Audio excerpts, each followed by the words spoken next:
Politico recently put out an article which went viral across leftist spheres, arguing that AOC has split with Bernie Sanders where it regards to how to move the left forward. Now, AOC has finally responded to this article, so I want to show you the video of her responding, and then she also has a tweet about it. So first, here is the video. Oh, if anything, I've only gotten more ardent in my positions, but I do think it's funny that all these folks that one day are like, keep your third eye open, manufacture consent, are the same ones who fall the fastest for these ploys to demoralize the left. So you just saw there AOC arguing that this article is basically just an attempt to manufacture consent, and it's very similar to a tweet which she put out about this, saying that she can't control what people say about her, only what I do. Manufactured cynicism is a real thing. I'm blessed to be held accountable and to be made better by activists and movements. If you can point to actions which I can adopt to be better, I'm grateful, but I can't do anything about gossip. Sorry. And this actually seems to line up with a view which some progressives have been espousing, saying that, hey, look, this whole thing is probably just gossip. After all, it was only a few weeks ago that AOC managed to tack on an amendment to a bill which actually did kind of upset Democratic leadership a little bit, did upset Nancy Pelosi a little bit. There were reports of that. And so they argue that this whole thing very well may be a response to that, trying to weaken the progressive movement, right? You get Neera Tanden and James Carville to come out and say nice things about AOC, and suddenly AOC has less leverage and less bargaining power because she less so represents the left. And so that's sort of the argument, that's sort of the response. But some progressives, such as Cenk Uygur, jumping in, responding to exactly this. Let me make it bigger so you can see the initial thing here, saying someone tweeted out, Politico is a lot of gossip, could be fake news to stir up controversy. And that is true, by the way. Politico does do that very often. But Cenk Uygur responding, saying it's not fake news. AOC has not endorsed most progressive challengers, and if we're being honest, her political calculations now would lead her to not endorse someone exactly like herself. Boy, that bridge was awfully nice when you were crossing it. Apparently not so much anymore. And so obviously Cenk Uygur, being involved with the founding of Justice Democrats, really interested in, primarying as many sort of centrist establishment Democrats as possible to get in as many progressives as possible. Now, the argument in response to this would be to say, well, hold on. Bernie Sanders never really endorsed a whole lot of primary challengers himself. Bernie Sanders never really picked a major fight with Chuck Schumer either. And so are we holding AOC to a kind of double standard? And this is a view which some people are using to, attack Bernie Sanders supporters right now, saying feminists have always been predicting that Bernie Bros would turn on AOC and launch sexist attacks on her ever since she won her primary, not because we are smart, but because misogynists are predictable. Now, I will say about her, this person here, she is a Guardian columnist, and she still hasn't said anything about the Joe Biden sexual assault allegation. I do think that that's relevant information in this context, but that is a view which some sort of people are espousing, that people getting mad at AOC are basically just being sexist. I don't personally agree with that, but that's a view which some people are espousing. Now, in response to the idea that this is sort of a double standard, Cenk Uygur responded by saying, this is not just about AOC. Once you're in DC, there is tremendous pressure not to primary cherished colleagues. This pressure is on everybody, including Bernie. I don't think being selective is the right strategy, because then we wouldn't necessarily have wins like AOC. And so really what we do seem to be seeing right now is a split in strategy among progressives. And I think that honestly that's part of the reason why this article went so viral, right? We've been having a debate among progressives ever since really the first Super Tuesday, and things didn't really go super well. Progressives have been having a debate. How do we move forward as the left? Do we try to bring in other, more moderate people, other people who don't necessarily see themselves as revolutionaries, or do we try to work in the system, or how do we move forward as the left? And sort of this article, I think, really sort of put the needle to us in exactly the thing that we've been wondering about. And so it really sort of blew up for that reason.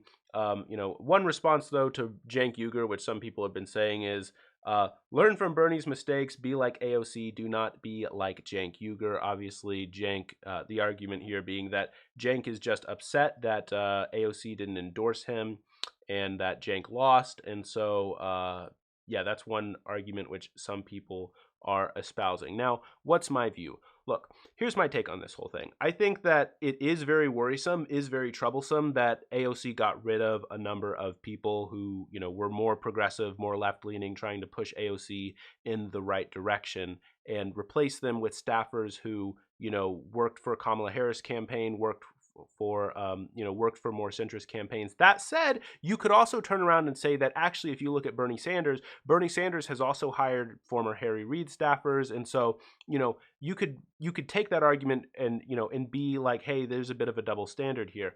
But I think that the reason why those arguments don't really get to the core of it is because like I was saying earlier, I think the reason why this article went viral isn't just because it was about AOC. I think that it's a debate which progressives have been having about how to move forward on the left. So I actually think that pointing out, oh, well, Bernie did another thing, and so there's a kind of double standard there, or excuse me, Bernie did the same thing, and so there's a double standard there. I think that actually misses the point. I think that the reason why this is getting such a reaction, why this story really blew up, is because we as progressives are having a debate about how we would like to move forward.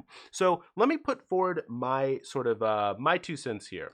Well, if you actually look here at this article, let me make it a bit bigger so you can actually read the text here. One of the quotes which people were sort of making fun of here, it says here, if Bernie is Moses, then AOC is Joshua. Now, that's definitely a super kind of weird comparison. The comparison here obviously being that Moses is the one who brought Israel out of Egypt, and then Joshua is the one who actually brought them into the Promised Land.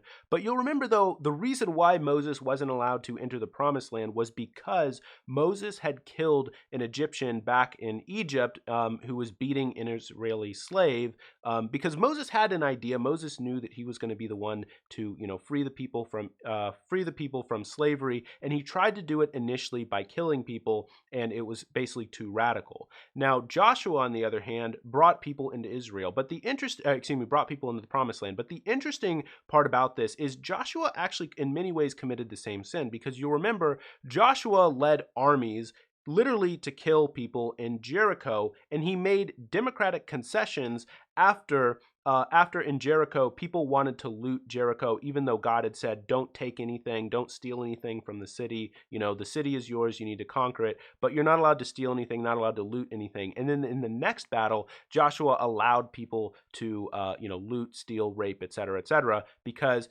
basically he's a political leader. Why am I bringing this up? Well, I think the comparison here is actually a little bit better than some people, initially make, which is that Moses was a prophet and Joshua was a political leader, and they were both good. And you'll remember, though, Moses is the higher one. Moses is like the greater man in a sense.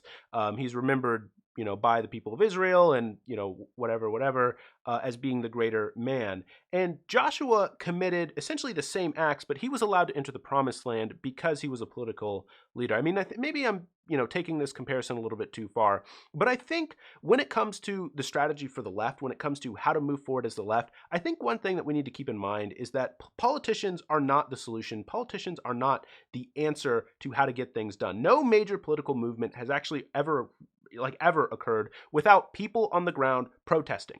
And leftists love to make that point. But we also need to keep in mind is no on the ground protests, no, getting people in yellow vests. That also has never worked without politicians in Congress. So if I'm being honest with you guys, I think we need both. I think, in order to move forward as the left, I think we need to have people, allies in Congress, progressives in Congress, but we cannot let getting people in Congress be the end all be all. I think we also need to have people on the streets. We also need to have protests. And one of the things that we've really seen from this coronavirus crisis is that, we have a long time where it's sort of normal politics, where basically nothing gets done. And then an emergency happens. Then something happens and boom. Suddenly you have the political capital. Suddenly anything seems possible, right? Suddenly you can pass a $10 trillion bill, $6 trillion bill. Nobody knows how much it's going to be. Suddenly you can do anything. And so I think that the sort of viewpoint which progressives should now take moving forward is that the goal of activists, the goal of getting people on the ground is to try to create that moment when political action is possible, but you need to be ready, you need to be set up, you need to have allies in Congress in order to get those things done. And I don't think that we can, expect our political leaders, we can not expect AOC, we can't expect even Rashida Tlaib or any progressive in Congress to be absolutely perfect all of the time. Do I disagree with some of the things that AOC is doing? Yes, I disagree, and I'll be here to criticize them. Right, I don't agree with with some of her staff changes. I don't agree, and I don't agree with her abandoning the idea of a corporate-free caucus. I don't agree. I don't like it. I don't think that that's the way to go forward.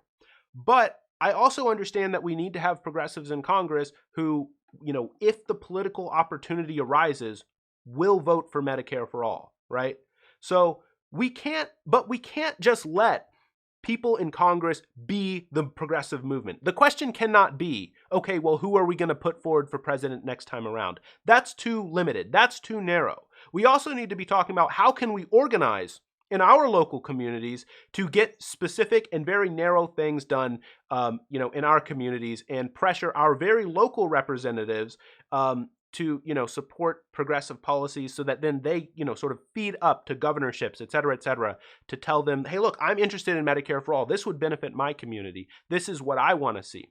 And that's how we move forward as the progressive movement. It has to be truly grassroots. A grassroots movement is not just a presidential campaign. Bernie Sanders' presidential campaign was a grassroots movement, but it can't just be that. It can't just end after Bernie Sanders. It can't just end next time around after, some other progressive runs for Congress. So I think that that's really the lesson to take away from this article. I don't think that the article itself is, really about AOC. I think that that's what people are talking about, but I think it's sort of a mirage, a cover for what we're really upset about right now, which is how do we actually move forward as the left? Do we go for the more extreme strategy of always being completely uncompromising and, this is exactly what we want? Or do we, engage with kind of wheeling and dealing politicians and, try to court in moderates? I think the answer is, quite frankly, we do both. And I know that sounds like it's a contradiction, but it's not, because there's different roles, right? There's prophets, and then there's, political leaders. There's Moses's, and then there's Joshua's, right? And so you need both, actually, in order to get to the promised land. So anyway, that's the video. If you liked it, I'd really appreciate it if you hit the like button and consider subscribing. Thanks.